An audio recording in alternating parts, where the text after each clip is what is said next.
As expected, Opposition Leader Mia Mottley slammed Minister of Finance Chris Sinclair's budget presentation on Wednesday. Delivering her reply in the House of Assembly, she called it the most vicious tax take since taxation was introduced in Barbados in 1941. Ms. Mottley said the increase was so significant that it would lead to a contraction of the economy and increase the country's debt to GDP ratio. As you may know, Barbados already has one of the highest debt to GDP ratios in the world. Ms. Mottley said the budget will not have the impact that Mr. Sinclair expects, and his projection of a balanced budget was an idle boast. Now, if you watched yesterday's recap, you would have heard that the Minister of Finance said the increase in the excise tax on gasoline and diesel would not be felt at the pump. Well, Ms. Mottley says since the National Social Responsibility Levy is applied to fuel, there will be an increase unless the law is amended.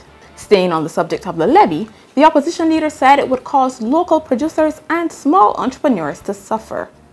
Now, in respect of the 2% commission on foreign currency sales, Ms. Mottley said it is likely that banks will charge a fee for collecting it on government's behalf. She said this was effectively a devaluation of the Barbados dollar. Many people were wondering if Ms. Mottley would bring solutions to Barbados' economic problems. She did offer some indication of what a Barbados Labour Party government would do. The opposition leader said her administration would enact legislation to stamp out the printing of money to finance government debt.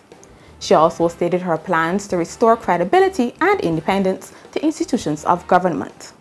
A special commercial court and the repeal of the BRA Amendment Act would also be on the agenda. Ms. Mottley also said one of the party's goals was for Barbados to become a fossil fuel-free country by 2030. We'll have full coverage of Ms. Mottley's reply as well as more reaction to this year's budget in tomorrow's Daily Nation. Remember to pick up your copy or subscribe to our e-paper.